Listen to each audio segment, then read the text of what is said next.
Hoy es lunes 27 de octubre, estamos regresando a la normalidad. Esa es la apuesta que el gobierno nacional ha dejado clara en las últimas horas, volviendo a la normalidad, al menos en casi la totalidad del país, exceptuando 4 provincias. Hoy se retoma el trabajo, se retoman las clases, excepto en las provincias que están en alerta roja: Bauruco, Pedernales, Independencia y se me queda una. Bauruco, Pedernales, Independencia. Se me queda Barahona, Bauruco, Pedernales, Independencia. Barahona, Bauruco, Pedernales, Independencia. Esas 4 tienen que mantenerse muy atentas porque los efectos del huracán Melissa, ya convertido en huracán categoría 4, potencialmente peligroso para Jamaica en las próximas horas, van a seguir aportando precipitaciones al país. Nosotros tendremos un poquitico más adelante un reporte con nuestro compañero Jim Suriel, que ha estado haciendo seguimiento permanente a los efectos directos e indirectos que ha provocado Melissa sobre el territorio nacional. Se cree que no nos va a dar tregua tampoco a mitad de esta semana, porque en su trayecto hacia ya aguas del Atlántico, pues va a generar todavía alguna precipitación, es lo que apuntan los expertos, a mediados de la semana. La colita del huracán categoría 4, veremos cómo avanza durante los próximos días, podría estar generando precipitaciones, sobre todo en provincias del norte del país, que hasta ahora han sido las menos afectadas por los efectos indirectos de esta tormenta, que ya repito, se ha convertido en categoría número 4. Hay algunos datos que quiero compartir con ustedes. Intenté hacer un balance de daños. Según datos oficiales del Centro de Operaciones de Emergencias, tenemos 735 viviendas afectadas, 3.765 personas desplazadas, 4 albergues que se mantienen activos con 77 personas, 48 comunidades incomunicadas, una carretera y 2 puentes afectados. En cuanto a suministro de agua, hay 51 acueductos que presentan afectación, 46 están fuera de servicio y 5 están parcialmente operativos. Por lo tanto, hay 542.000 usuarios que tienen problemas con el suministro de agua. Los niveles de las presas, a eso le vamos a prestar atención hoy. El presidente Abinader estuvo supervisando la mañana de este domingo las presas de Atillo, Monción, Taveras y Rincón para verificar el estatus de los embalses, las medidas de prevención ante las lluvias. Hay datos que hablan de que Atillo está en 88%, la presa de Atillo tiene una variación de 1.15 milímetros, posible vertido y ya está afectando al Bajo Yuna. También la presa de Monción está al 98% de su nivel, dicen que está estable, aunque está alto, por supuesto. Rincón está en 95% de su capacidad. La presa de Taveras está en 76%, Valdesia en 90%, Sabanayegua en 69% y Sabaneta está vertiendo ya, dicen, de manera controlada, ya alcanzó el 100% de su capacidad. Más adelante ojalá podamos nosotros conversar con el director del INDRI para que nos oriente sobre el estatus precisamente de cada una de las presas. Cuando nos vamos a la parte humana, hay que escuchar y prestar atención, sobre todo los gobiernos municipales, que entiendo muchos de ellos salieron ayer a recorrer las calles. Allí vimos a Carolina Mejía, vimos al alcalde de Santo Domingo Este, Dio Astacio, también el alcalde de Santo Domingo Oeste, Francisco Peña, y a la propia Betty Jerónimo, que entiendo que allí se presentó lamentablemente la única víctima fatal registrada oficialmente, de un señor que se llama Manuel Matos y que, según la propia alcaldesa, tenía algún tipo de discapacidad. Salió y una cañada se lo llevó. Hay un dato de un niño que fue arrastrado también por las aguas y hay que confirmar si finalmente también falleció. Era una información que manejábamos de manera preliminar el fin de semana. No entiendo por qué el gobierno, bueno, tratando de verlo como el vaso medio lleno, uno podría pensarlo así. Sí, el gobierno felicita a la ciudadanía por su responsable acatamiento de las medidas y la verdad es que sí, la mayoría de los dominicanos atendieron, se quedaron en su casa, sectores productivos del país, bueno, respiraron profundo porque se perdió dinero. Eso tendrá, ojalá, en cualquier país esto también se contabiliza desde el punto de vista del recurso económico.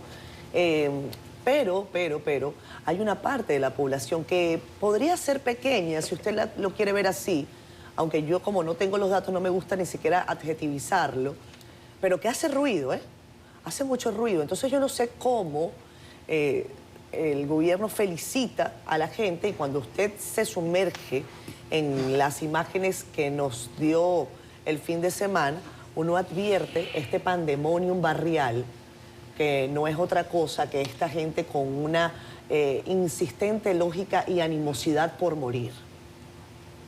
Y no solamente por morir, sino para mostrar lo peor de nosotros. Bueno, lo peor de nosotros también es parte de nosotros. Esa es la verdad. En las sociedades está lo que uno puede considerar positivo, etcétera, y también uno puede considerar lo que es negativo. Eso ha sido calificado para algunos como, bueno, eso es parte de nuestro espíritu caribeño, etcétera. Pero a mí no me gusta excusar este tipo de actuaciones, sobre todo porque ahí están involucrados menores de edad, niños, y esta es la imagen que le damos al mundo. Mientras hay gente perdiendo sus casas, llorando con amargura porque lo perdieron todo, bueno, otras personas pues deciden que es buen momento para el romo, para la juca, para el teteo. De eso también estamos hechos. Y tampoco podemos inadvertirlo porque uno, de una manera u otra, no siente que ese deba ser el comportamiento. Ahora, que el gobierno lo felicite, yo como que no entiendo. O sea, felicito el comportamiento, entonces yo veo estas imágenes y yo digo, pero... Bueno, la verdad es que el gobierno felicita a la mayoría de la población que atendió a las medidas indicadas por el Centro de Operaciones de Emergencia. Ya les dije que tenemos perspectiva de lluvias, panorama de lluvias quizás para la mitad de la semana, pero hoy a trabajar, a los niñitos, llevarlos a las escuelas y a hacer país. Buen día, Federico, buen día, Nelson, buen día, Yanesi. Y por cierto, Javier Milei se lo llevó todo. Para los que estábamos incluso pensando que iba a tener un revés, ¿no? Arrasó Javier Milei. Ahora tiene el poder parlamentario e incluso el de Buenos Aires, que pensaba que no lo tiene el parlamentario, Nelson. Explícame más. Amplió ampliamente. Sí. Yo no te busqué los datos, yo me imagino que tú lo tengo ahí los datos. Buen día. Catherine, gracias. Yanesi, Nelson, buenos días amigos que nos sintonizan, que nos escuchan 27 de octubre, dice el Génesis, Yanesi, en 8:2, y se cerraron las fuentes del abismo y las compuertas del cielo y se detuvo la lluvia del cielo. Y así fue. Entonces, ya aparentemente, pero temporalmente, han amainado las lluvias, aunque estaremos de Melissa, aunque estaremos viendo y dándole seguimiento a lo que se está hablando, que quizás a mediados de semana nos toque colita. A quienes no le va a tocar colita es Jamaica. A Jamaica le va a dar con todo y por el centro, categoría 5, 250 kilómetros por hora, velocidad de traslación de 7 kilómetros. Dice el ministro, el jefe de gobierno, no el primer ministro, sino el jefe de gobierno, el ministro de gobierno de Jamaica, Desmond Mackenzie, Catherine, a propósito de la gente cuando no le da curso a las advertencias que las autoridades dan, dice él, tirando la toalla porque la gente no quiere ir a los refugios, será imposible para nosotros que luego de tantas advertencias que hemos dado, que nuestros primeros respondedores salgan a arriesgar la vida. Es decir, si usted no corrió para los refugios, los socorristas no van a arriesgar su vida rescatando. La situación en Jamaica es muy, muy, muy complicada, porque 250 kilómetros por hora se calcula que va a haber 700 milímetros de agua. Yo estaba haciendo el cálculo, 700 milímetros de agua es, en un metro cuadrado, 185 galones de agua. O sea que a esta mesa, más o menos, que tiene 4 metros, métale 1000 galones de agua, poco más o menos, por encima. Es demasiada agua. Como estaremos viendo también lo que ha hecho Melissa en el país. Pero antes de eso, sí quisiera señalar, como el plan internacional, eso que decías, Catherine, de la libertad avanza. Ciertamente, el gobierno de Milei lo había puesto todo en estas elecciones. Puso toda la carne en el asador, como dicen los españoles, porque más que unas elecciones parlamentarias donde se iba a renovar un tercio de ambas cámaras, el gobierno lo había asumido como un referéndum de sus primeros 2 años de política y como un endoso o un rechazo para saber qué iba a quedar de los próximos 2 años. Y los resultados, si bien no logró la totalidad de sus metas, sí estuvo por encima de todas sus expectativas, incluyendo el triunfo en la provincia de Buenos Aires, que supone el 40% del electorado.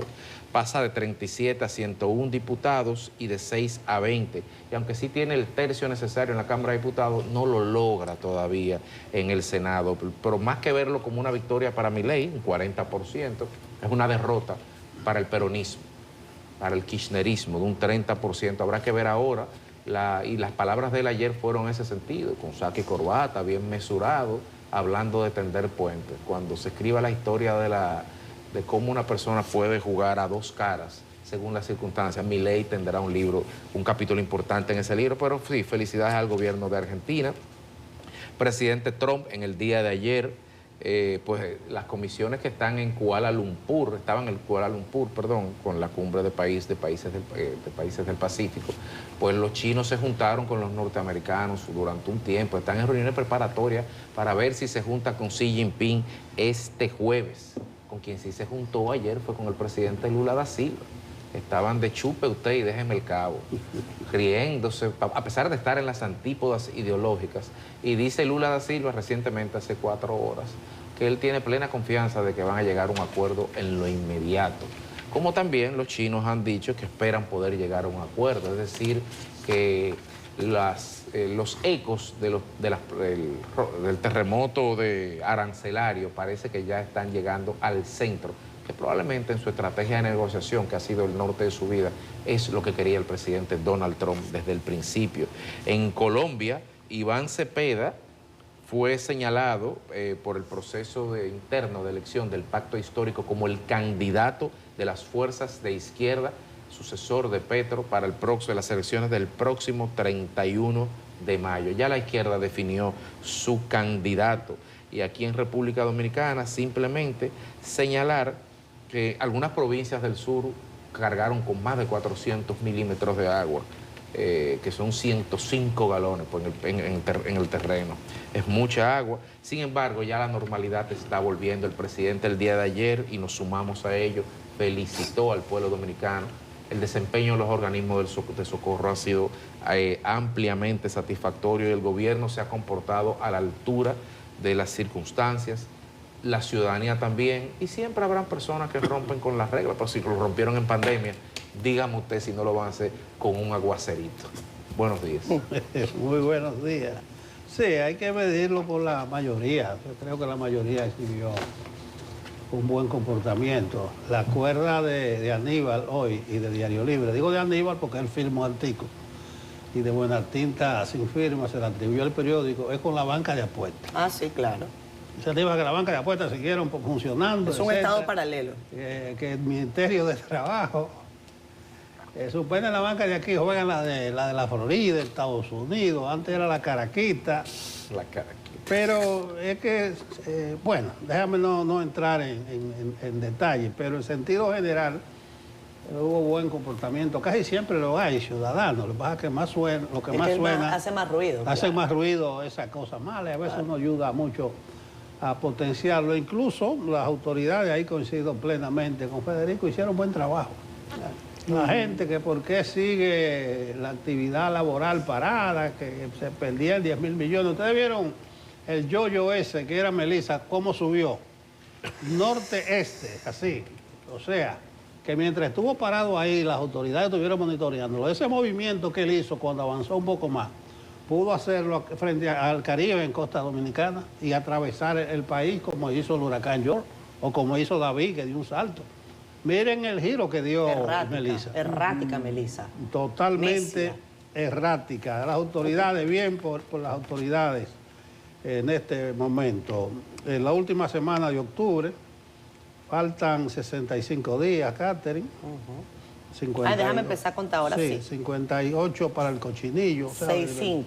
6-5. Uno dicen 6-6, 6-5. Dependiendo si la gente no cuenta el día, etcétera. Entramos ya verdaderamente en el último tramo. Lo de Argentina, yo coincido con ustedes, ahí fallaron todos los pronósticos. Yo me río de los analistas, ahora están dando vueltas ya de cómo explican eso. Están los economistas que ajustan después. Sí, que el 7 de septiembre el peronismo barrió de una manera espectacular en las municipales. Y ahora toma, pues. Y ahora, no solamente que pierde en Buenos Aires, aunque muy ajustado el resultado. Ellos no pensaban ganar. Sino que la mayor parte del país ganó. La libertad Milei. avanza.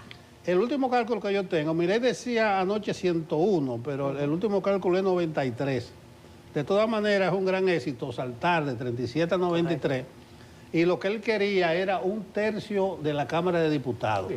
Un tercio son 85 y él sobrepasa eso sin alianza. Claro. Es decir, que él tiene capacidad de vetar leyes y resoluciones, que era lo que más le mortificaba.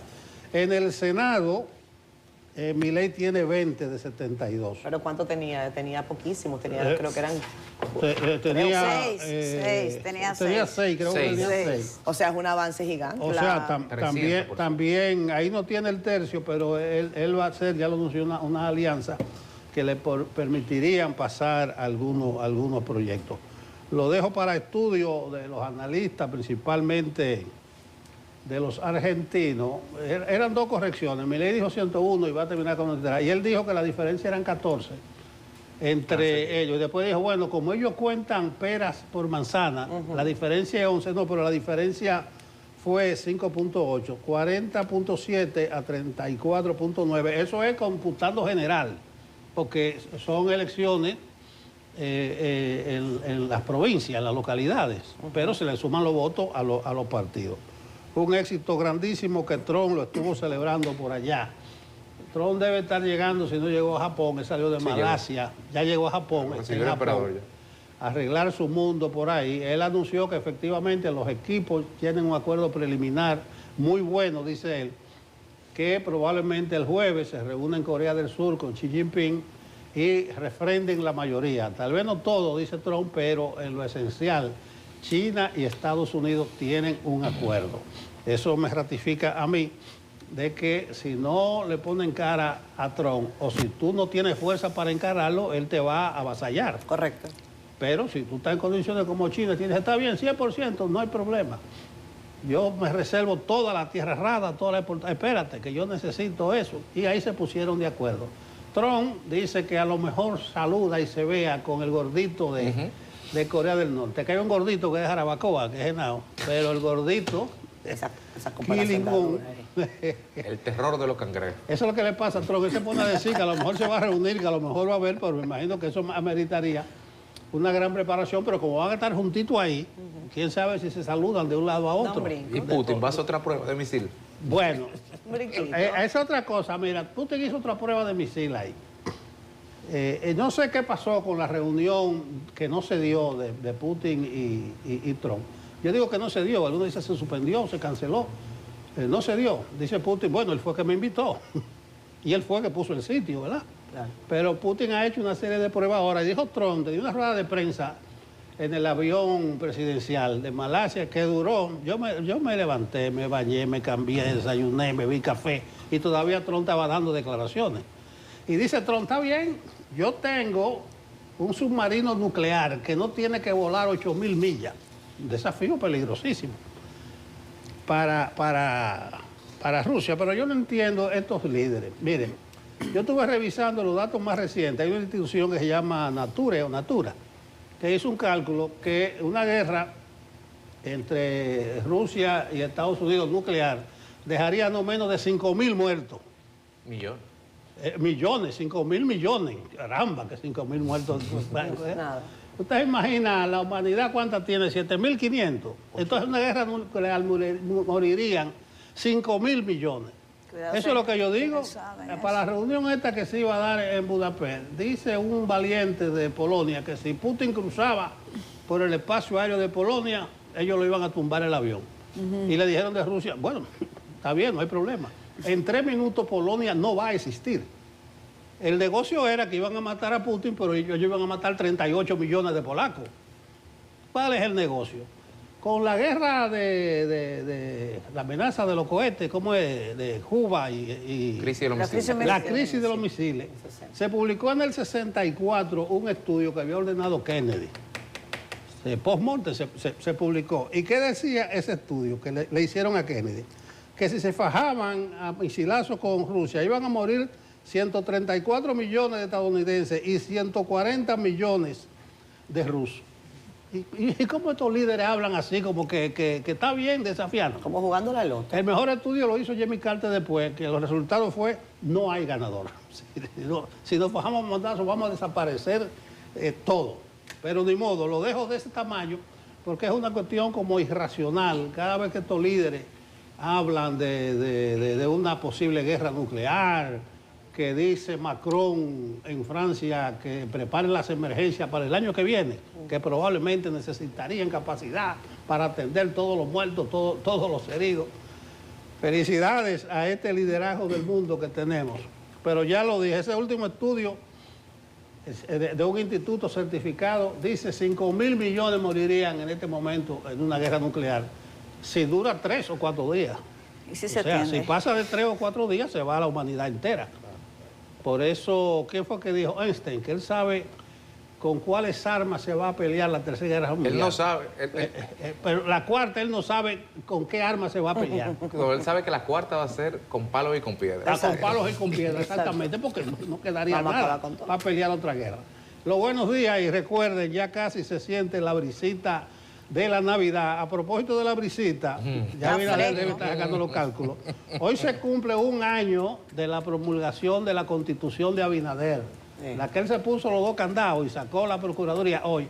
Y esta noche, el libro de los actualidad. Hermanos Peralta Romero, no. Los hermanos. Los hermanos, sí. Rafael y Antoniano ponen a circulación un libro sobre en el auditorio del Banco Central sobre la Constitución Política Dominicana. Sobre las modificaciones constitucionales. Modificaciones constitucionales, se llama. Ellos tienen una edición, creo que lo están actualizando. Bueno, lo van a hacer en honor al primer aniversario. Una velita tiene Abinader ahí.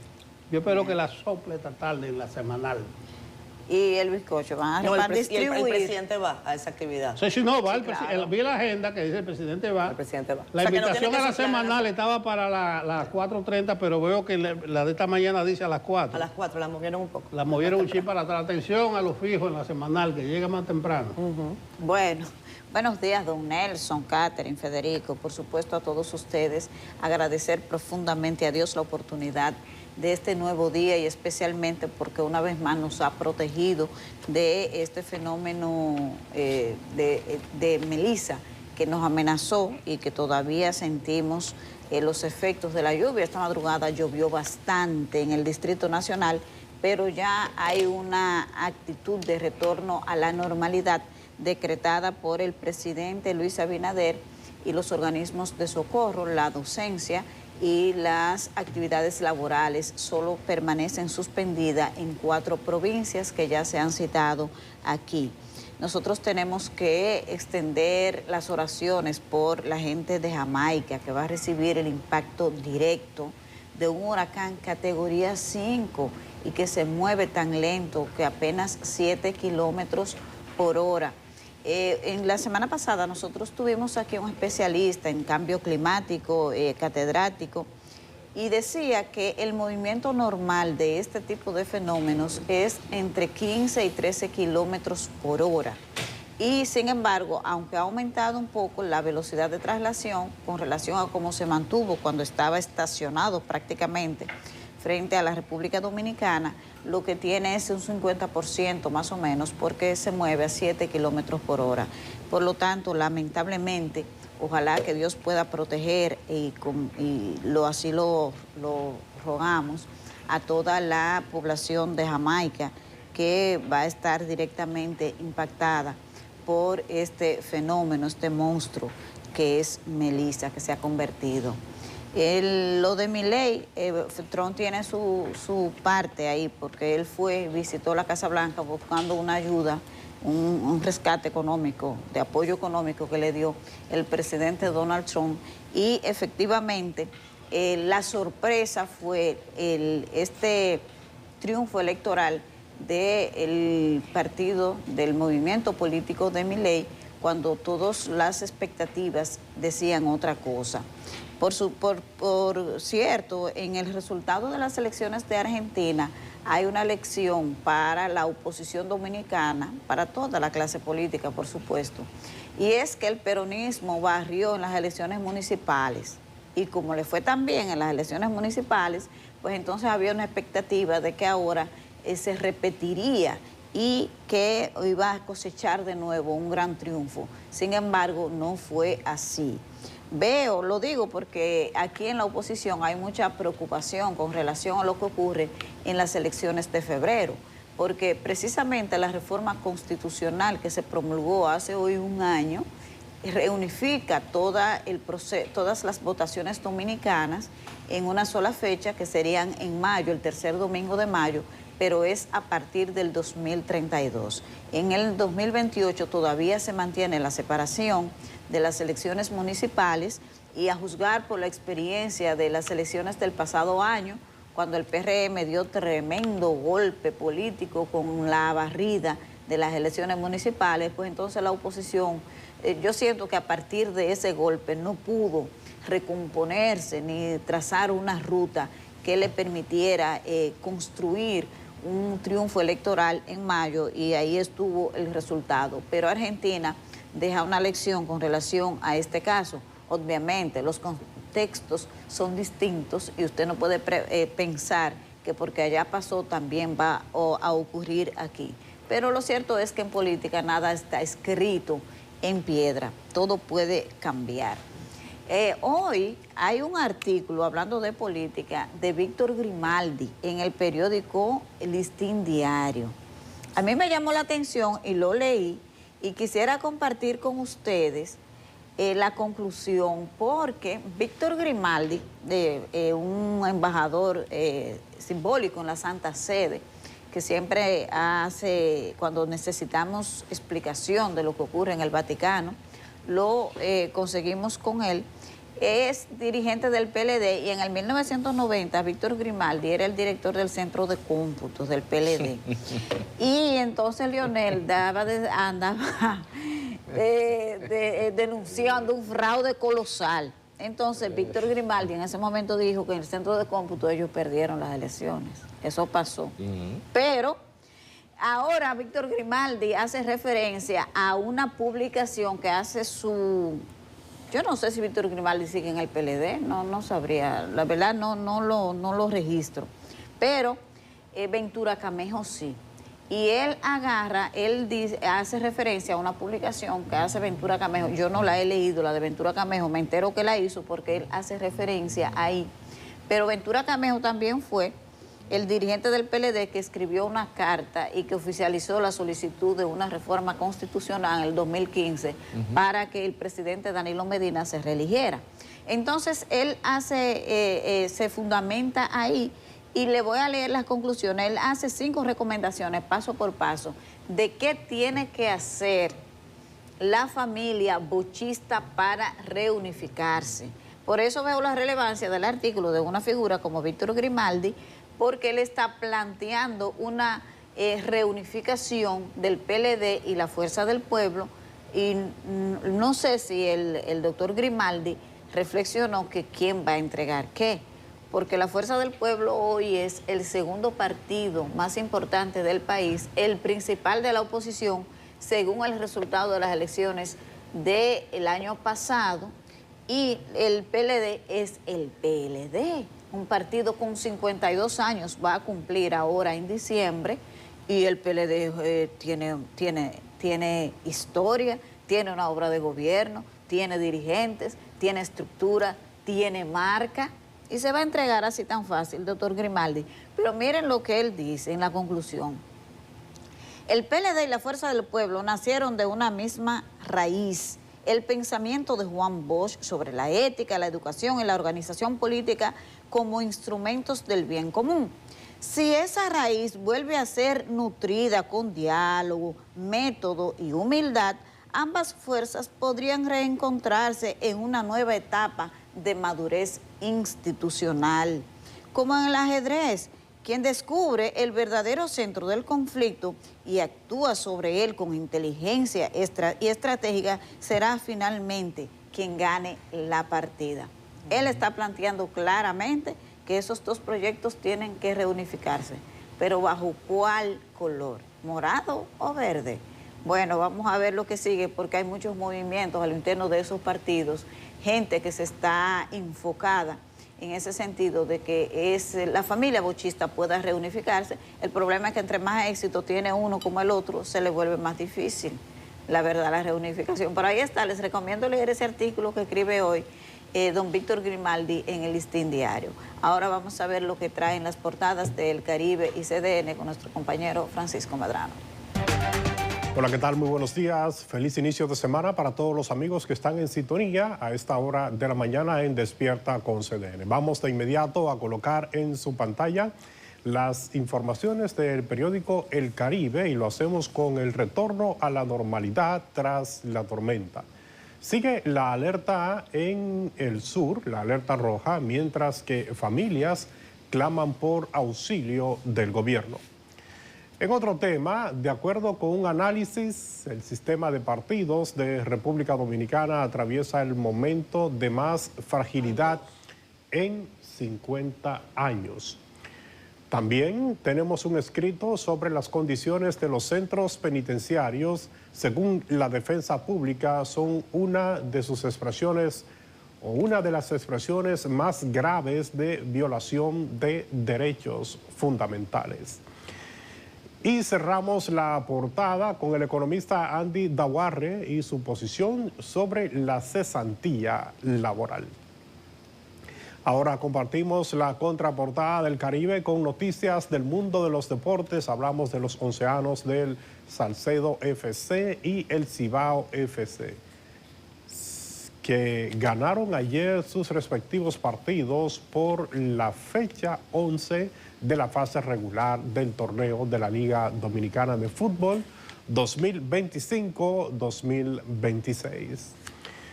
Y ahora les invitamos que accedan a nuestro portal digital www.cdn.com.do. Aquí usted puede conocer otras importantes informaciones como esta de un reporte especial de las incidencias del huracán Melissa en República Dominicana. En otro tema, el Ministerio de Educación llama a reanudar la docencia en las provincias en alerta verde y amarilla.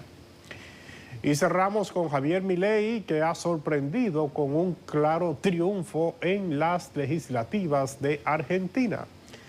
Así que les invitamos que accedan a nuestro portal www.cdn.com.do para que puedan ampliar todas estas informaciones. Además, les invitamos que también adquieran una edición impresa de nuestro periódico El Caribe. Es todo de nuestra parte. Seguimos con más en Despierta. Vamos al clima. Antes de entrar en materia sobre el territorio dominicano, vamos a darle una actualización del huracán Melissa. Ahora es categoría 5. Y a las 6 de la mañana, en la escala de Saffir-Simpson, poseía viento sostenido de 200 kilómetros por hora. Este poderoso huracán se ubica cerca de la latitud 16.4 norte y longitud 77.8 oeste, a unos 205 kilómetros al sur-suroeste de Kingston, Jamaica, y a 505 kilómetros al sur-suroeste de Guantánamo, Cuba. Cuba ha llamado ahí a 600 tantas mil gente que vayan desplazándose, que parece que le va a pasar cerca el huracán Melissa, categoría 5. Para hoy, el Indomé dice para República Dominicana que a pesar de su distancia, el huracán Melissa mantiene bastante nubosidad sobre el territorio nacional, acompañada de aguacero disperso desde las primeras horas del día. Se espera que durante el resto de la mañana y horas de la tarde estas precipitaciones se intensifiquen, esperándose aguaceros fuertes, en ocasiones tormentas eléctricas y ráfagas de viento, en especial sobre varias localidades del suroeste, sureste, noroeste, la cordillera central y el valle del Cibao. Para mañana martes, atención, Melissa estará moviéndose hacia el noreste, esperándose que mantenga las condiciones meteorológicas apropiadas para que continúen los fuertes aguaceros sobre poblados de varias partes del país. O sea que el día de hoy permanecerá con bastante nubosidad y acompañado de aguacero, y que mañana martes, a pesar de que Melissa se estará alejando, muy alejando del territorio dominicano, se espera que se mantengan las condiciones meteorológicas apropiadas para que continúen los fuertes aguaceros sobre varias regiones del país. Esperamos que el país, vale la redundancia, vaya recobrando su normalidad poquito a poco y que las actividades de toda índole puedan también volver a su normalidad. Hasta aquí el informe del tiempo correspondiente a hoy lunes y a mañana martes. A la pausa. 7:47 minutos de la mañana. Gracias a ustedes por continuar con nosotros acá en Despierta con CDN. Hay gente conectada por Facebook Live, nos encanta que sea así. Gracias por sus saludos. Kelvin Torres, que nos dice que vio el programa Siendo Honestos anoche con Esperanza Ceballos de Univisión 41 desde Nueva York. Gracias, Kelvin, por tu sintonía siempre. Gracias además por reportarnos con fotografía, incluso esa linda entrevista con Esperanza Ceballos. Ella es de Baní. Por cierto que tenemos mucha atención en lo que ha ocurrido en Baní. Hay varias comunidades allá con dificultades, con incomunicación, etcétera. Esperancita salió de ahí de Baní, fue reportera, trabajó acá en CDN, Canal 37, y tiene ya 14 años en la Gran Manzana, dando pela. Esperanza es una mujer además con mucha empatía, con mucha, unas cualidades humanas que sí, que la hacen, yo creo que merecedora de todos los éxitos que ha alcanzado con trabajo y esfuerzo. Así que gracias a los que vieron el programa, está disponible en la plataforma de YouTube y nos quedan todavía 2 capítulos de esta temporada internacional de Siendo Honestos desde Nueva York. Seguimos con Alan Daniel Vargas Corsino diciendo la tormenta Melissa igualito que la tormenta David. Estas cosas, bueno, no entiendo muy bien lo que me comenta. Vale. Kelvin Torres dice, buenos días, Catherine, te mandé la foto de... Gracias, Kelvin, ya te leí. Josie Martínez, Catherine, Dios les bendiga, buenos días, gracias al Señor, todo está volviendo a la normalidad. Jacqueline Pérez, buenos días a todos, feliz inicio de semana de Atomayor. También está Nancy Díaz, santo gloria a Dios por darnos misericordia, gracias Nancy. También está por acá Andy Heredia, bendiciones, dice, somos un país bendecido por Dios, si no pregúntenle a Melissa, feliz lunes. Y Josie Martínez dice, damos gracias al Señor que no pasó a mayores. Gracias también a Francisco Marte por su comentario. Son las 7:48 minutos de la mañana. Continuamos. Sí, tenemos en línea a ingeniero Rafael Salazar, administrador de la empresa de generación hidroeléctrica estatal, EGEID. Es importante señalar que EGEID gestiona más de 27 embalses a nivel nacional y queríamos sostener este contacto con el ingeniero, quien estuvo haciendo un recorrido el día de ayer por algunos de ellos, para saber el estado de los embalses y la aplicación de los protocolos en ocasión del paso de la tormenta Melissa y su importante descarga pluviométrica. Buenos días, ingeniero, gracias por la llamada. Sí, buenos días a todos, Federico, Cárdenas, Nelson, Janet. Que sí, hemos estado trabajando con todos los protocolos, en todos los embalses, y se ha llevado al pie de la letra. Gracias a Dios, todo este manejo ha permitido que la preocupación por los embalses sea simplemente para alerta y para nosotros manejar adecuadamente en el COPRE, que es el Comité de Presa, que estamos en sesión permanente, todo el tema de manera satisfactoria para el cuidado y de lo que es el territorio nacional. Ingeniero, San Juan, un vertido libre, ¿cómo ha estado eso? Y Taveras, y aprovecho para que me haga una precisión, porque yo oí que Taveras tiene capacidad de 3.27 millones de milímetros, pero yo pensaba que era 4 y algo antes. Es que se está degradando tanto el embalse de Taveras. Entonces le pregunto por San Juan y su vertido libre, ¿y en qué está Taveras? Sí, San Juan, esa baneta que está en vertido libre, y lo venía haciendo desde antes del evento, del fenómeno atmosférico, y se ha estado manejando bajo los protocolos. Esa agua de Sabaneta cae en Monte Grande y se aprovecha en Monte Grande. Entonces, y desde ahí entonces ya se regula y Montegrande apenas tiene un 30% de llenado en este momento, de manera que está en capacidad de recibir mucho volumen de agua. Pero toda esa parte se ha estado manejando de manera correcta. Hemos estado en sesión permanente, el presidente ha estado al frente todos los días en el comité, vamos a decir, gabinete en estos eventos, y también entonces el COE, Defensa Civil, el COPRE, Comité de Presa, hemos estado en sesión permanente. En la parte de Tavera, Tavera también está en condiciones de recibir bastante agua, porque está apenas en una cota de 3.22. 3.22 es la cota, vamos a decir, una cota adecuada para esta fecha, y todavía puede subir a 3.27, que es su cota máxima. Entonces, lógicamente, si el evento le permite subir porque haya volúmenes de agua en la zona fuerte, entonces lo que se hace un protocolo de regulación a través de poder generar energía, y entonces lo bajamos de nuevo a la cota de la época, porque el protocolo indica hasta qué nivel puede subir en la época, que guarde una especie de colchón para cualquier situación que se presente, poder manejar el tema de regulación y evitar daños, y evitar pérdida de vida, y evitar también daño a propiedades. Y bajo ese protocolo se ha estado manejando a través del Comité de Presa, del COE, Defensa Civil, y el propio gabinete en sentido general, que ha estado reuniéndose diario con nuestro presidente, que ha estado al frente de todo este proceso. En algún momento de su historia, la cota de Tavera fue 4. La cota de Tavera, la máxima es 3.27. Sí, yo sé, actualmente. Volumen. No, actualmente lo que ha llegado, en este proceso, lo que ha llegado al 3.22 y algo. Sí, yo sé, y el está... máximo es 3.27, pero le pregunto si en algún momento fue 4 de la historia. Sí,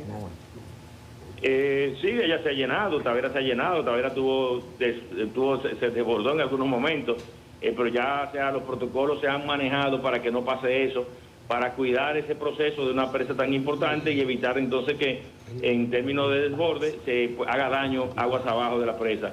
Ya los protocolos se manejan adecuadamente y evitan que eso pase. O sea, aunque haya mucho volumen de agua, entonces con tiempo se hace una regulación, con tiempo se lleva a niveles que pueda permitir que esas aguas entren y no hagan una especie de desborde y haga daño. Y entonces eso es lo que se maneja desde el Comité de Presa, que tanto el INDRI como el CAS, INAPA, el COE y otras instituciones estamos en sesión permanente. Doctor Salazar, buenos días. Gracias, ingeniero Salazar, ¿verdad? Gracias por hacer contacto con nosotros para orientar a la población sobre la situación de los embalses. Usted ha dicho que se mantienen en sesión permanente. Las informaciones que nos ha compartido son positivas desde el punto de vista de la vigilancia y el control. Pero dentro de eso, ¿qué es lo que más le preocupa que en medio de las lluvias? O sea, ¿cuál es el punto que le genera mayor nivel de atención y que tiene que tener algún nivel de vigilancia permanente? Sí, en este momento tenemos dos preocupaciones. Una es en Atillo. Atillo está en un nivel adecuado, pero como el Bajo Yuna puede sufrir inundaciones, entonces hay una vigilancia constante tratando de evitar que eso pase.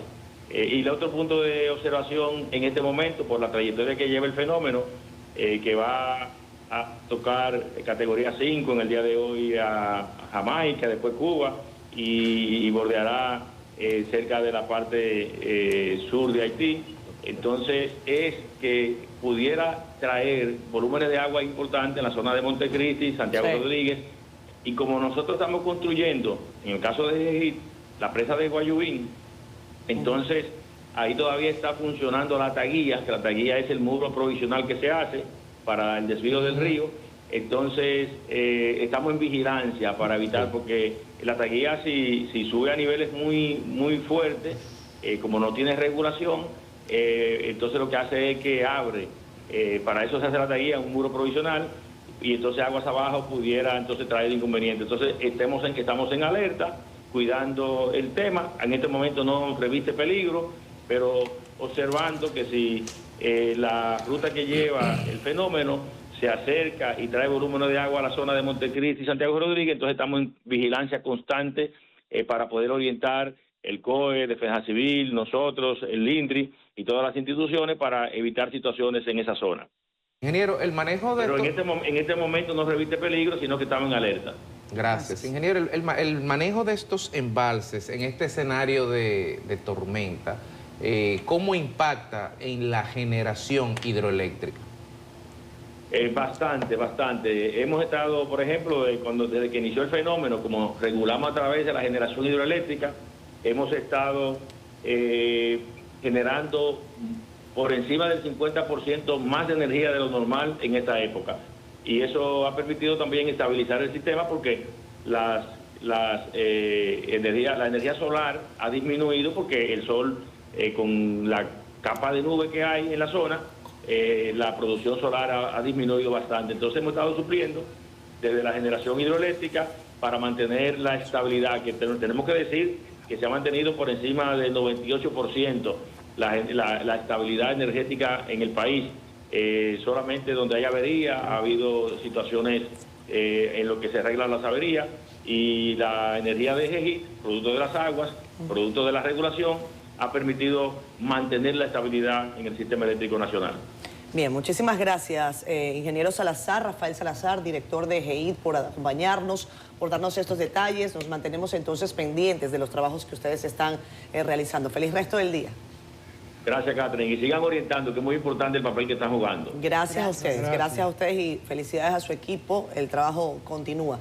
Queremos en este momento nosotros presentar una llamada que cordialmente atiende el señor Javier Suárez, abogado, especialista en materia laboral. Durante la semana pasada, en el momento en el que el gobierno resolutó en virtud de la suspensión de actividades, muchos pequeños empresarios, medianos empresarios y también el trabajador común se preguntaron, bueno, ¿qué pasa ahora? Este día ¿se paga, no se paga? ¿Cómo yo organizo mi nómina? Los equipos de recursos humanos, decíamos la semana anterior, tenían que estar probablemente jalándose los moños algunos, pero qué bueno que tenemos en línea a Javier Suárez para que él nos dé detalles en virtud de estas resoluciones del Ministerio del Trabajo sobre qué deben hacer las empresas, si son días no laborables, si son días laborables pero con suspensión. ¿Qué significa esto para el momento del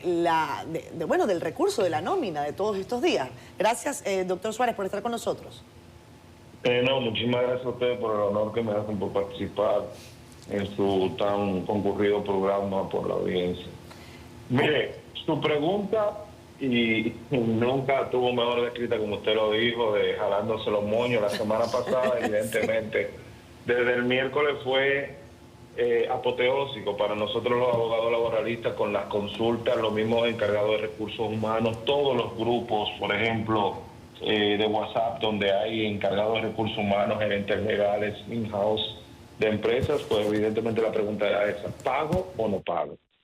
La discusión se tiene que centrar en lo que usted también dijo. ¿Es una suspensión? ¿Es un día no laborable? La cuestión se cierne porque es una suspensión de labores. Es muy diferente una suspensión cuando se declara un día no laborable, un día de fiesta, por ejemplo, cuando estamos celebrando un día patrio, un día religioso, que si cae en la jornada laboral del trabajador, el empleador tiene que pagar. Ahora, cuando hay una suspensión laboral, no es obligatorio el pago. ¿Qué estaban haciendo muchísimas empresas? Había empresas de trabajo continuo que no pueden parar y que dentro de las resoluciones que estaban habilitadas para laborar, que estaban dando incluso hasta un bono de un 50% adicional del salario que le tocaba a los trabajadores ese día. Es importante que usted haga esta precisión, voy a reiterarlo para que a la gente le quede claro.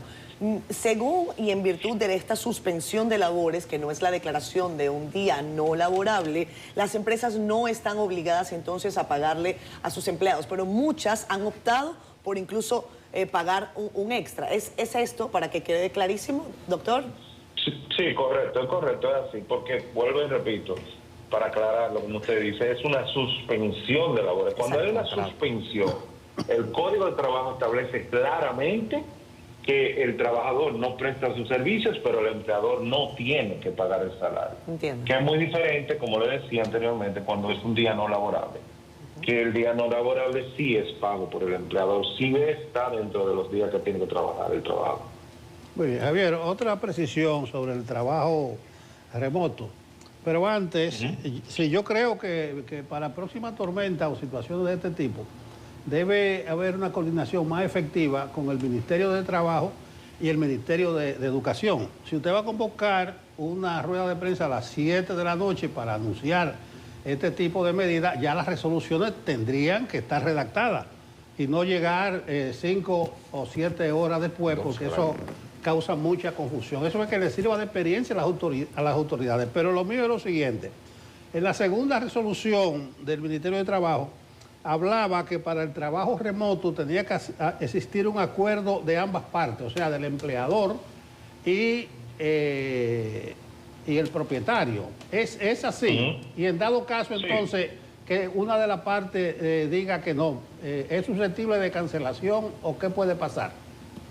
El tema se torna bastante complejo, porque yo como abogado laboralista no le recomendaría a nadie que un trabajador haya decidido no trabajar, de que cancelarlo porque no se presentó a sus labores, porque estamos hablando en el medio de una tormenta. Claro. Hay una fuerza mayor que impide a ese trabajador llegar al trabajo. Pero ahora bien, en el sentido propio de que usted habla del teletrabajo, incluso la segunda resolución, como usted dice bien claro, hablaba de que se podía teletrabajar. Y recuerde que incluso cuando la pandemia, la resolución 007 del mismo Ministerio de Trabajo hablaba de que todo el mundo se fuera a teletrabajar, pues evidentemente sí se podía teletrabajar, y también es un acuerdo entre las partes, no es necesariamente una imposición del Ministerio de Trabajo, sino que las partes podían acordar teletrabajo. Doctor, dos cosas. En la práctica, ¿cómo ha sido este tipo de medidas? Si puede referirnos a un precedente anterior del tema de suspensiones, en el tema de la coordinación, pues se suspendió prácticamente el mismo día en términos laborales, el mismo día en que entraba en vigencia. Y lo segundo, este no pago que usted señala, esto aplica a destajo, zona franca y todo esto, pero en el caso de los trabajos ininterrumpidos, prestación ininterrumpida, la gente que cobran los 15, que cobran los 30, en la práctica, pese a que el contrato está suspendido, en la práctica se paga el día, me imagino. Sí, casi siempre las empresas no están lo que ganan, así como tú dijiste, salario quincenal y mensual. Las empresas no están en esa triquiñuela de que vamos a descontar esos 3 días. No, generalmente pagan el salario completo. Pues son nóminas que ya incluso están seteadas, vamos a decirlo, hasta en los mismos bancos para la transferencia.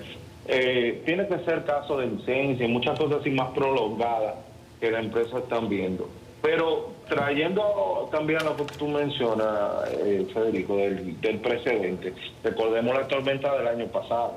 Claro. También fue una situación compleja, pero sí, hay que buscar la manera de que todas las autoridades estén, vamos a decir, más coordinadas, como decía Don Nelson, a la hora de dictar estas resoluciones, porque primero sale la del Ministerio de Educación, a las 5 de la tarde, mañana no hay trabajo, pero la del ministerio sale al otro día o muy entrada la noche. Entonces, la población sí realmente necesita tener más claridad en el mensaje. Ahora sí, lo que hay que darle la loa al Estado Dominicano, que esta vez, vamos a decir, tuvieron más prestos a suspender antes de que llegara el fenómeno, como pasó el año pasado. Doctor Suárez, finalmente se nos acaba el tiempo. Quiero hacerle una consulta. Personal doméstico, personas que trabajan en residencias, incluso de manera semanal. Se hablaba incluso de la posibilidad de que se les remunerara de manera doble para estos días que fueron suspendidas las labores. ¿Cuál es la lectura en virtud de la legislación que tenemos y en virtud de la experiencia que usted tenga? Sí, es la misma situación que los trabajadores normales. Hay una suspensión de labores, pero aquí la situación cambia radicalmente. Sí. ¿Por qué? Porque una trabajadora doméstica en la ciudad capital que tenga que trasladarse a Barahona, pues realmente, aunque estuvieran suspendidas la labor, iba a tener que quedarse en la casa. Claro. Porque a lo mejor su salida era el sábado o es el domingo o entra el viernes, sale el domingo, etcétera, etcétera. Entonces era más complicado y ponía más en riesgo su vida si se trasladaba a su casa para estar con los suyos, pero realmente eso era lo que debió de tocar, haber despachado a todo el personal doméstico el miércoles en la tarde a la 1, y así esas personas podrían estar en sus casas con sus familiares. Le agradecemos mucho, Javier Suárez, Siempre. abogado, doctor especialista en materia laboral, por habernos atendido a esta hora de la mañana. Muy bien. Tenemos a la gente de la Defensa Civil por ahí. Debe estar ya con nosotros Bernardo Rodríguez. Sí, vamos a ver cómo estuvo el trabajo de la Defensa Civil en estos días y cuál es la situación de hoy y las proyecciones. Tenemos a Bernardo Ramírez Rodríguez, Ajá. de la Defensa Civil. Buen día, Bernardo. Bernardo. Gracias. Muy, muy bien. ¿Cómo estuvo el trabajo de la Defensa Civil? ¿Qué reporte nos tiene? Bueno, primero agradecerles a ustedes que nos permitan dirigir estas palabras a la sociedad y a todo su equipo. Ustedes saben que la Defensa Civil estuvo muy activa en esta semana pasada. Queremos agradecer las palabras del señor presidente, que reconoció la labor de la Defensa Civil una vez más. Muchas gracias. Y a la sociedad por el civismo que mostró durante estos días. Bueno, exceptuando algunos casos de jóvenes que salieron a lo que ustedes saben, como siempre. Pero bueno, esa siempre será la minoría, no es la mayoría. Nosotros en este momento estamos cerrando, o ya se cerraron, los albergues de San Cristóbal, San Juan y San Pedro.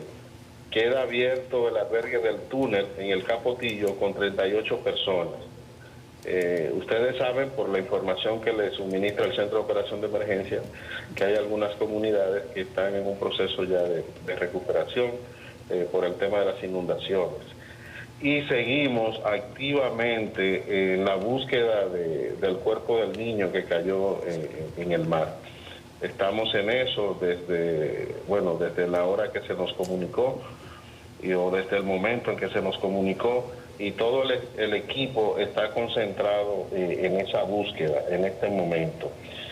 Nos estamos también proyectando, mirando hacia el sur, porque aunque se ve aquí en la ciudad, ¿verdad?, cierta tranquilidad, ustedes saben que para el sur, al menos las provincias que están en rojo, Pedernales, Independencia, Bauruco, esa zona, hay que estar ahí activos, porque todavía hay aportes muy importantes de lluvias.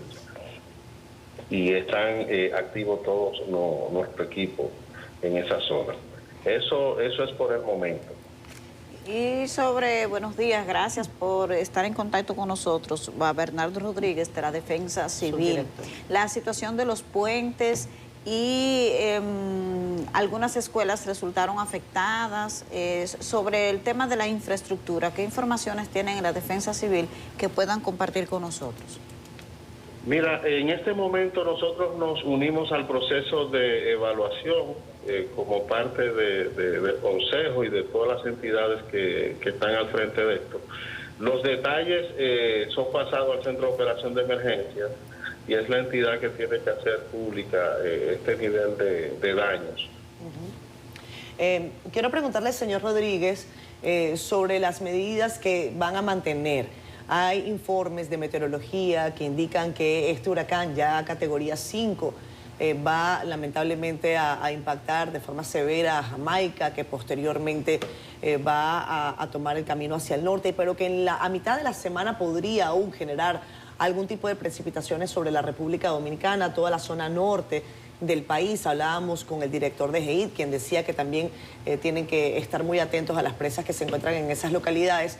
¿Cuál va a ser el trabajo que ustedes van a mantener en estas jornadas? Porque bueno, sí, hay normalidad para el grueso del país, pero entiendo que ustedes seguirán en alerta, ¿no? Sí, como muy bien dije al inicio, nuestras miradas se están focalizando hacia Montecristi, Dajabón, Elías Piña, San Juan, Bauruco, Independencia, Barahona, Pedernales, toda esa zona, toda esa franja, ¿no?, fronteriza, sur, norte, estaremos mirando hacia allá con todos nuestros equipos. Lo preventivo es siempre poner a la disposición de la población los albergues que la Defensa Civil tiene, que ustedes saben que siempre serán los centros educativos, los centros deportivos, las iglesias, las juntas de vecinos, todo eso que ya está georreferenciado y lo pueden buscar en nuestra página web y los QR que se han diseñado para estos fines. Entonces el acompañamiento ahora es de orientación, de vigilancia, de monitoreo y de disposición para transportar a cualquier familia que se encuentre en riesgo, sobre todo en esas zonas que ya ustedes saben y que todos conocemos que siempre son digamos afectadas o que representan algún tipo de peligro para la población por el tema de las lluvias. Señor Rodríguez, estamos desde el día de ayer, el país entero está saludándose de la capacidad de respuesta que han tenido los organismos de socorro y de coordinación, el COE y todas las agencias, incluyendo la Defensa Civil. Al respecto le pregunto, ¿cuál ha sido, la totalidad de voluntarios, de personal de planta que han podido movilizar en este aspecto? ¿Cómo le encontró al organismo este fenómeno en cuanto a su capacidad de respuesta? Mira, agradezco esa pregunta porque son detalles que a veces no salen. Nosotros tenemos una plataforma con 15,000 voluntarios y en esta jornada de la tormenta trabajamos con 5,000 que fueron distribuidos en todo el país en las zonas que estaban bajo alerta roja, verde y amarilla, ¿verdad? Entonces, eso activo en todo el territorio hizo posible que pudiéramos tomar las medidas preventivas de desplazamiento, de acompañamiento y llevar a las familias, que fue un número muy bajo, pero también hay que considerar que hay un número alto de gente que se desplazó. Estamos hablando de 3,000 y algo. Entonces, esa gente fue orientada y fue guiada para que fueran a casas de familiares y amigos. Entonces, ahí tenemos un aporte importante.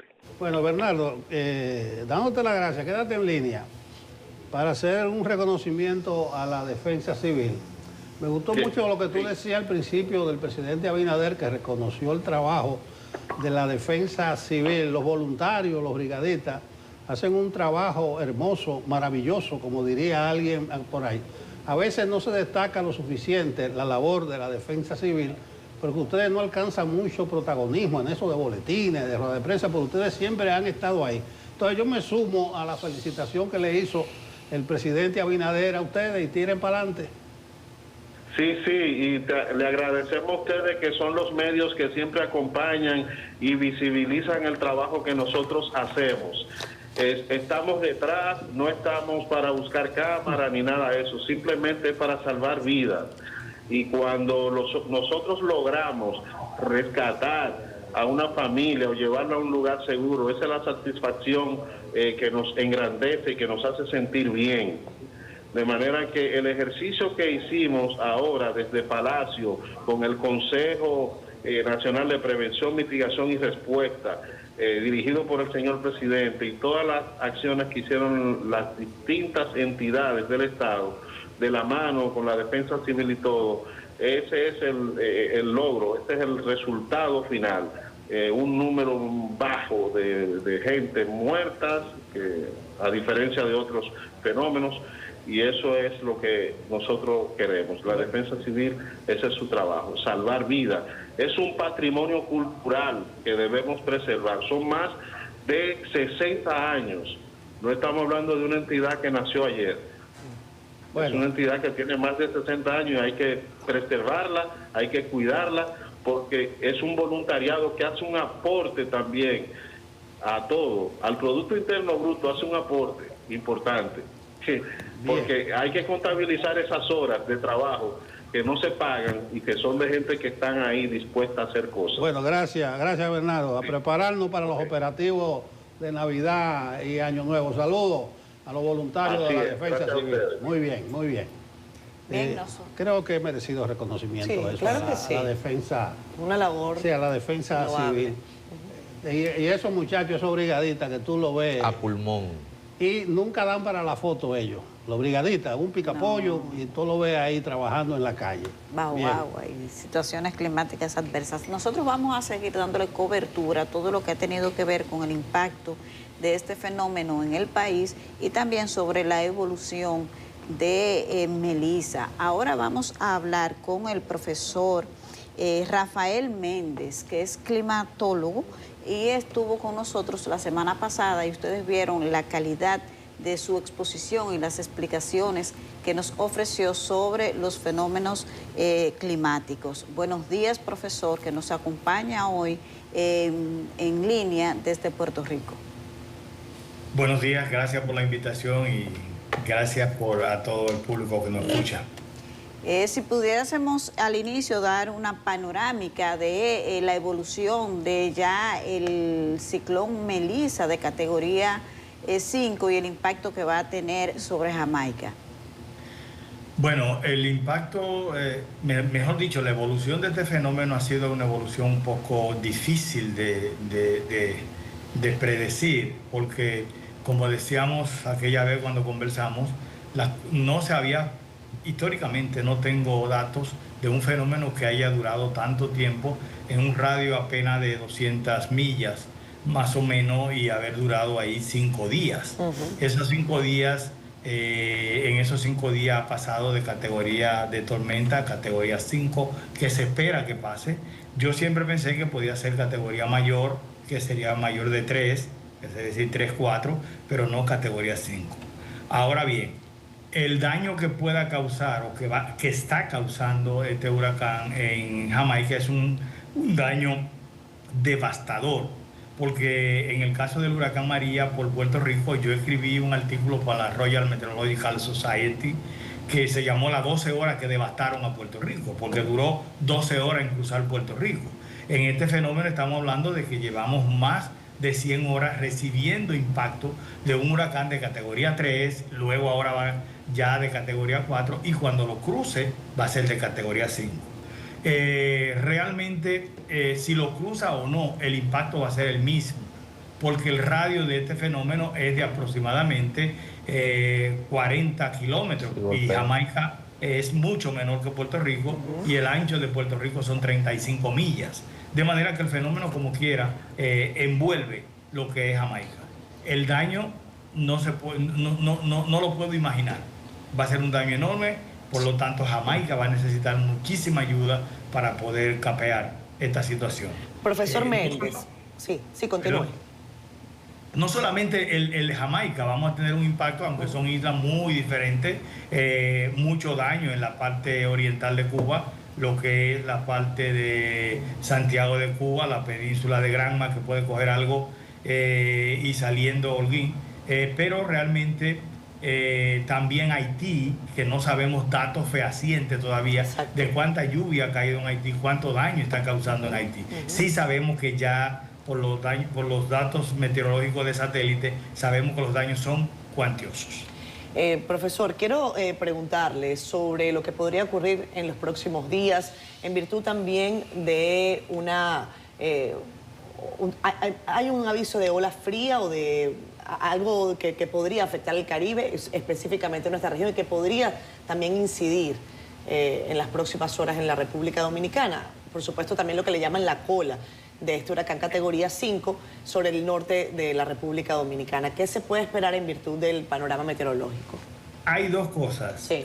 Cuando el huracán pase, lo que va a dejar es calor, porque un huracán es un centro de calor. Sí. Dicho sea de paso, nosotros hicimos estudios posteriores a la muerte, a la cantidad de muertes que se generaron en Puerto Rico por el calor que había en algunos lugares donde hay personas envejecientes y no había energía. De manera que el huracán lo que va a dejar es calor. En la parte del océano del Golfo de México viene siendo afectada por un frente frío que se está desplazando. Exacto. Esto es otra cosa. Y el frente frío básicamente a nosotros lo que nos deja como esto sería un oleaje mayor en la parte de la costa norte. Y vamos a ver cómo evoluciona. De hecho, ese frente frío es lo que va a hacer que este huracán que va a llegar a categoría 5 ahora, vaya a disminuir su intensidad al entrar al Atlántico, porque los remanentes del frente frío le van a inyectar temperatura mucho más baja y va a comenzar a perder intensidad. Si el frente frío no existiese, el huracán cuando cruzara Cuba siguiera fortaleciéndose, porque ahí las aguas oceánicas siguen siendo tan calientes como en el Caribe. Profesor Méndez, valiosísima como siempre su intervención. No tenemos tanto tiempo, queremos agradecerle enormemente que nos haya dedicado estos minutos. El panorama sigue siendo de preocupación para Jamaica, para Haití, para Cuba y en República Dominicana, entonces nos mantenemos pues muy atentos. Gracias, profesor Rafael. Bueno, de hecho, República Dominicana no debe bajar la guardia completamente en la zona fronteriza, sobre todo. Le agradecemos, profesor Méndez, que nos haya acompañado. Feliz resto de la jornada. Vamos a hacer una breve pausa y les decimos que en la próxima parte vamos a conectar con un colega periodista, específicamente en Jamaica, para que nos hable de cómo está afectando ya Melissa, este huracán categoría 5, que lamentablemente está impactando ya a esa isla del Caribe. Venimos ya. Lunes 27 de octubre. Octubre es el mes de sensibilización sobre el cáncer de mama. El 19 de octubre es el día contra el cáncer de mama. Vamos a hablar desde nuestros estudios en la ciudad de Santiago con Edwin Tejada, él es oncólogo clínico, y con Patricia Rodríguez, psico-oncóloga. Vamos a abordar el tema del cáncer de mama. Buenos días, dama y caballero. Buenos días, gracias. Muy buenos días. Vamos a hablar del cáncer de mama, de la sensibilización, de crear conciencia. Adelante. Muchas gracias, buenos días por la invitación, agradecemos. Todo el mes de octubre, como hemos venido escuchando, hablamos mucho acerca de la promoción y la prevención en lo relacionado a cáncer de mama. Tomamos este mes para hacer concientización a todas las mujeres en lo relacionado a su chequeo, a las informaciones generales, a los factores de riesgo que hay que tomar en cuenta para esta entidad. Bien, Patricia, hay un ABC de la prevención que es chequearse a tiempo, tocarse los senos. ¿Cómo ha evolucionado en la República Dominicana las estadísticas sobre el cáncer de mama? ¿Progresamos? Eso se lo va a contestar el doctor Edwin. Sí, hay una realidad y es que cada vez se hacen más diagnósticos, obviamente por toda la promoción que se hace. Nosotros tenemos un problema de estadística, de registro de datos. Sin embargo, el cáncer de mama, al igual que en el mundo, ocupa los primeros 3 lugares en cuanto a incidencia. Globalmente, el cáncer de mama es el segundo tumor más diagnosticado en el mundo, detrás del cáncer de pulmón. E igualmente en la República Dominicana también se encuentra dentro de los 3 primeros lugares. Hay que decir que las estrategias de prevención enfocado en cáncer de mama hemos avanzado, la población cada vez más está mejor informada, tiene más acceso a información. Desde el Estado y desde todas las instituciones relacionadas a este tema se hace mucha prevención y promoción sobre la importancia de la detección oportuna. La mamografía y la sonomamografía, que sabemos que son los estudios indicados de tamizaje, hoy en día se conoce bastante bien y afortunadamente las mujeres acuden a sus chequeos de rutina. Quiero preguntarle a la doctora Patricia Rodríguez, en virtud de su especialización y en virtud del trabajo que tiene que desempeñar, sobre todo con mujeres, aunque sabemos que el cáncer de mama no excluye a los hombres. El proceso de acompañamiento, ¿no? Una vez que una persona es diagnosticada con cáncer de mama, independientemente de cada una de sus fases, ¿cuáles son los principales puntos que hay que tener en consideración en virtud de su salud mental y del proceso que tiene que seguir? Yo tengo varios amigos médicos que me dicen, casi siempre hay que hacer un acompañamiento más cercano a la familia que al propio paciente, porque el paciente tira para adelante, pero hay que hacer un acompañamiento del grupo familiar. Hola, sobre todo porque queremos que el sistema familiar sea un soporte y apoyo para el paciente. Entonces debemos estar todos en el mismo capítulo, orientados, psicoeducados, para poder hacerlo de la mejor manera para el beneficio del paciente en este caso. Bien decías, hemos tenido casos de hombres, aunque obviamente es más común en mujeres. El cáncer de mama, como toca todo a nivel personal en la mujer, no solamente el aspecto físico y los cambios que va a tener por los tratamientos, por los procedimientos quirúrgicos y demás, la paciente se ve sumamente afectada a nivel emocional, porque los pechos son un símbolo de nuestra identidad y de nuestra feminidad. Entonces, al vernos tocadas, afectadas de manera muy en la intimidad de la mujer, pues se afecta emocionalmente, y el manejo inicia desde un diagnóstico, que viene el estadio de shock, de sorpresa, de no me creo esta situación que estoy viviendo, de verdad será a mí, durante todo el proceso de ansiedad que traen los tratamientos y de incertidumbre, y posterior a eso las pacientes que pueden ser curadas, pues tenemos lo que es reinsertarse socialmente, y en los casos que no, pues ese acompañamiento, el duelo y lo que es el testamento vital de esa persona para despedirse. Buenos días, doctora. En virtud de la experiencia que ustedes han tenido en el manejo del tema de las personas que son diagnosticadas con cáncer, las mujeres, ¿se podría hablar de que ya hemos avanzado en materia de conciencia de cómo manejarlo, el manejo, si sigue siendo tan errático, si podría calificarse así, porque son situaciones difíciles y obviamente que cada persona le impacta de manera distinta? Pero desde el punto de vista emocional, en función de la experiencia que ustedes han vivido, ¿qué tenemos? Apertura, la verdad que yo me siento afortunada de poder ver los cambios que hemos tenido hacia lo positivo. Inclusive en el mismo personal sanitario, los médicos mucho más humanos se toman todo el tiempo en explicar bien, y el paciente ya no está solamente siendo paciente, sino que de manera muy activa se está involucrando en sus procesos, en conocer qué es lo que más hacemos. La psicoeducación busca que este paciente conozca su diagnóstico y se haga activo en su proceso, se involucre en sus tratamientos, en su proceso en su alimentación. Entonces sí que hemos visto muchísima mejoría, y esto ayuda al paciente en todo sentido, porque como yo le demando a mi cuerpo una sanación si yo no sé de qué me están tratando, no sé para qué son los medicamentos. Entonces se hace un trabajo en equipo, y sí, hemos visto enormemente el cambio con antes. Antes los pacientes usualmente decían, yo no sé de qué es este medicamento, simplemente mi familiar o el que me cuida es el que sabe. El paciente no se involucraba por temor o por desconocimiento. Ahora buscamos que el paciente sepa, conozca y se involucre. Hemos tenido mucha apertura con eso. Gracias.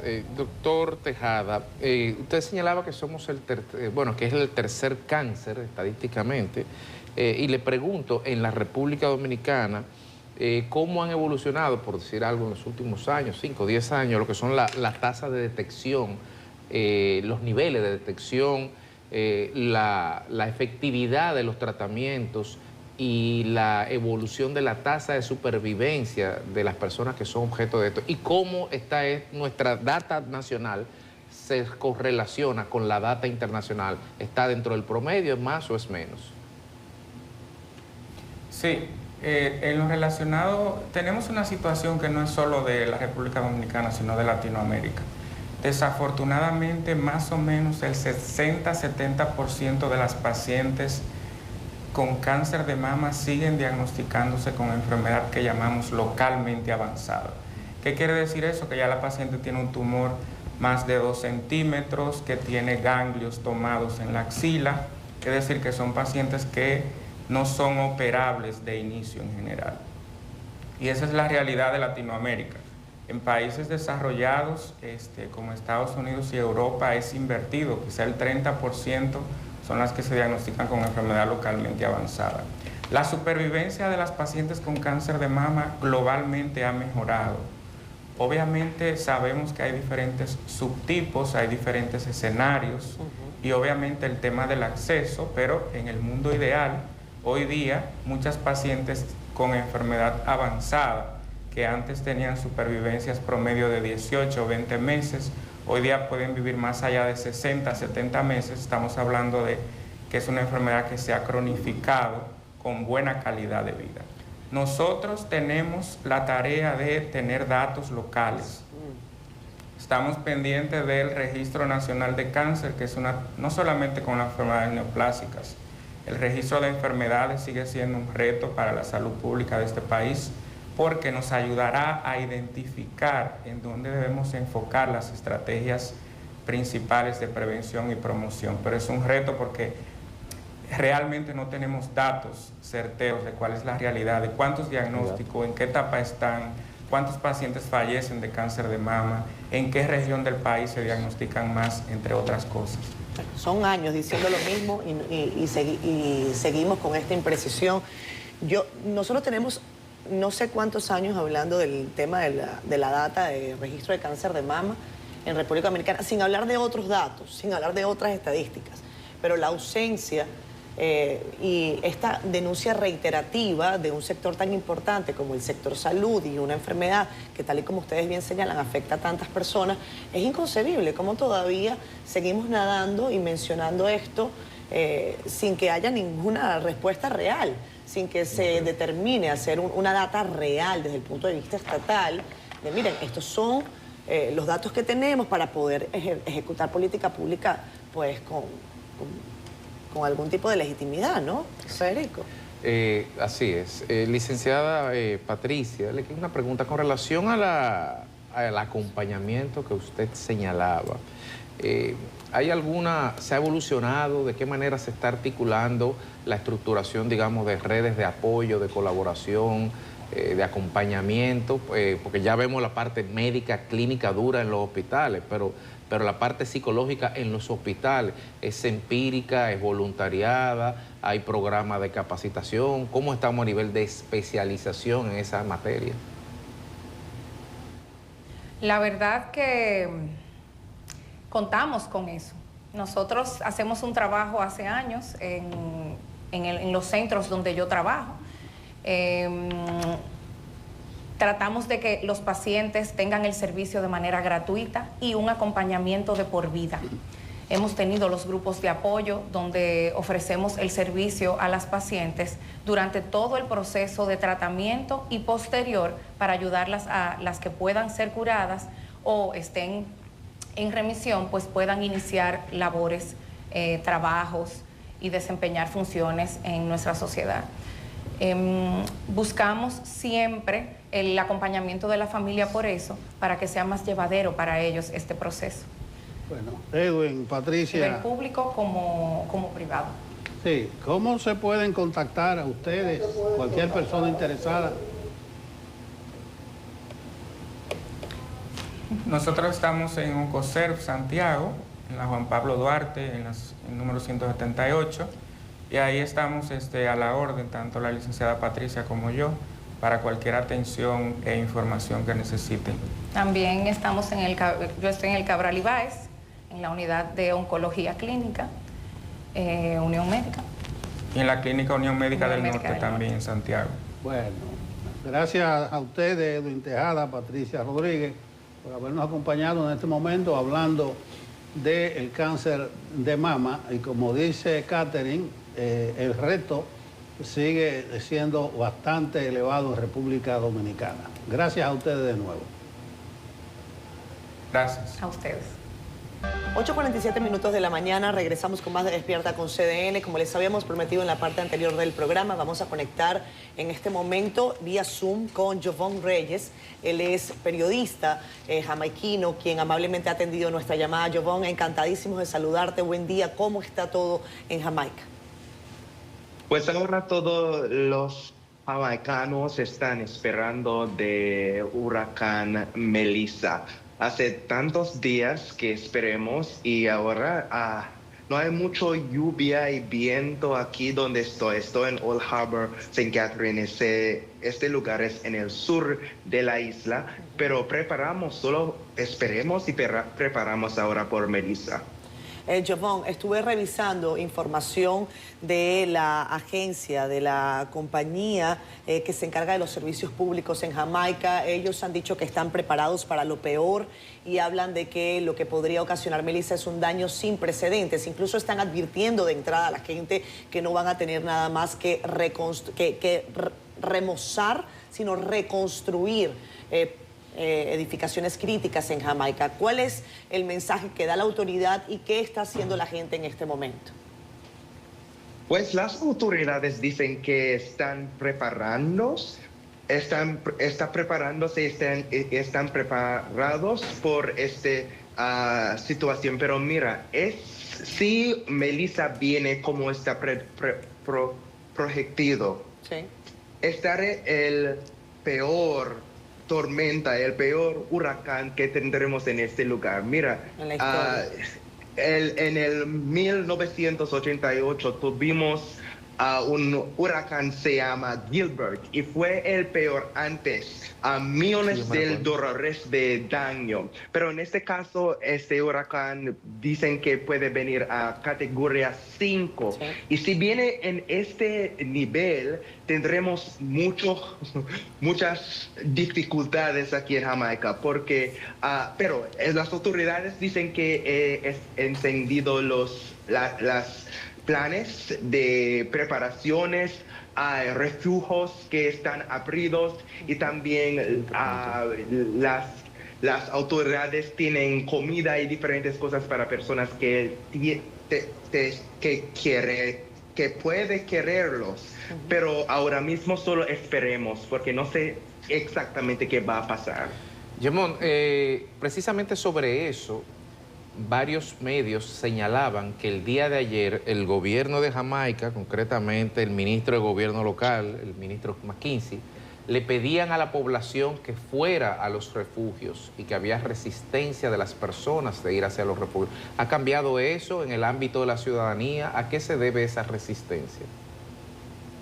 Pues el gobierno dice que a las personas, especialmente en el sur o cerca del mar, tienen que ir a los refugios. El gobierno dice que ahora mismo hay 800 o más refugios que están abridos aquí, pero no hay tanta gente que está usándolo ahora. Pero yo sé que durante el tormenta, especialmente cuando las lluvias y el viento aumenta, hay personas que van a salir de sus casas, especialmente en lugares como Port Royal, en Kingston, como Clarendon, que van a los refugios. Jovon, a mí me gustaría conocer qué tú estás viendo, la descripción desde el comportamiento de la gente, el comportamiento del comercio, las autoridades. Si tú podrías transmitirnos lo que tú estás viendo, que vive ese espacio en el que tú estás y a partir de las informaciones que recibes, que nosotros aquí en República Dominicana podamos tener esa experiencia. Pues, yo no sé por qué, pero no pude oír una parte de su pregunta, pero yo pienso que entiendo más o menos. Ahora los jamaicanos están un poco miedos, pero preparamos porque yo no sé qué va a pasar en unos días. Sabemos que más tarde hoy, hasta más o menos por la tarde, esperemos, las autoridades nos dicen que la lluvia y el viento va a aumentar y por eso todo el mundo está preparándose, personas a comprar comida y agua para servir más de 5 días y personas que están viviendo cerca del mar. Hay muchos, unos de esas personas han movido todavía a lugares en que pueden sobrevivir en el caso de que el peor pasará, pero ahora esperamos por el mejor, porque yo no sé exactamente qué va a pasar. En ese lugar esperemos que el tormenta va a pasar sobre la tierra y por eso si va a pasar sobre la Tierra en el nivel alta de categoría 5, sabemos que estaré, no se puedo imaginar qué va a pasar. Jovan, en principio solidarios contigo, solidarios con el pueblo de Jamaica. Es un momento difícil, además te agradecemos enormemente porque estás haciendo un esfuerzo, tu español es perfecto. Sé que estás haciendo esta dinámica con nosotros prácticamente de manera inadvertida. Vamos a permanecer comunicándonos contigo. Sé que también las telecomunicaciones son una preocupación para mucha gente. Revisé que Digicel está tomando algunas previsiones y ha pedido de entrada paciencia. Ha dicho, tengan paciencia porque vamos a tener que en gran parte reconstruir. Hay 2.000 dominicanos en Jamaica, según cifras que han sido compartidas por el Ministerio de Relaciones Exteriores de este país. También hay un desafío en virtud del agua potable, del servicio eléctrico, y sabemos que ya las autoridades están diciendo tenemos más de 30% de los trabajadores con los que contamos desplegados en la zona terrestre. Según la previsión de los meteorólogos, ya esto es un huracán categoría 5, potencialmente peligroso. Estamos viendo a mucha gente en el aeropuerto de Sangster, del Sangster International Airport en Jamaica, tratando de salir en las próximas horas de Jamaica. Así que todo nuestro apoyo, nuestro cariño para el pueblo jamaiquino. Gracias, Jovan, por atender a la llamada de Despierta con CDN. El placer es mío y mil gracias. Seguimos en contacto, amigo, y cualquier cosa que te podamos ser útiles, aquí estamos en solidaridad. Gracias. Un abrazo. ¿Vamos a despedir el programa? Sí, no, está claro. Ellos parece que no tienen tanta experiencia. Recuerda que dice él Gilberto en el 88 fue su mayor experiencia. Hace mucho, pero yo recuerdo que eso fue a recalar por México. Y se le reconoce como el huracán del siglo en México. Vamos a desearle suerte a los amigos jamaiquinos. Él está en el sur precisamente por la trayectoria del huracán Melissa. Él ha descrito muy bien cuál es la situación. Y nada, solidaridad con ellos. Y en la medida de lo posible, de República Dominicana podemos tenderle una mano amiga a ellos, al gobierno dominicano. Están preparados para lo peor y deben prepararse para lo peor, porque definitivamente un huracán de categoría 5 en una isla tan pequeña y a una velocidad de traslación tan lenta como han dicho los especialistas, pues hay que orar. Además bueno, le hemos dado un servicio completo en la mañana. Recuerden que el parte meteorológico dice que va a seguir lloviendo esta tarde y que incluso todavía mañana habrá lluvia en territorio dominicano y la nubosidad va a seguir siendo abundante. Es el parte meteorológico de las 6 de la mañana, pero denle usted seguimiento minuto a minuto porque, como nos han advertido, el peligro para el país todavía no ha pasado. Aquí viene lo de los suelos saturados, de que va a seguir... Y Lorenzo que viene bajando por ahí, porque viene otra. Viene otra por ahí, y ahora, bastante distante. Y la cola es para las provincias que no se vieron afectadas en el primer paso de Melissa, entonces Montecristi, Dajabón, Santiago Rodríguez. Nunca mejor dicho, a ella le toca cola. Le tocó cola. Bueno, vamos a despedir el programa. Gracias por estar con nosotros. Cuídense mucho. Bye bye.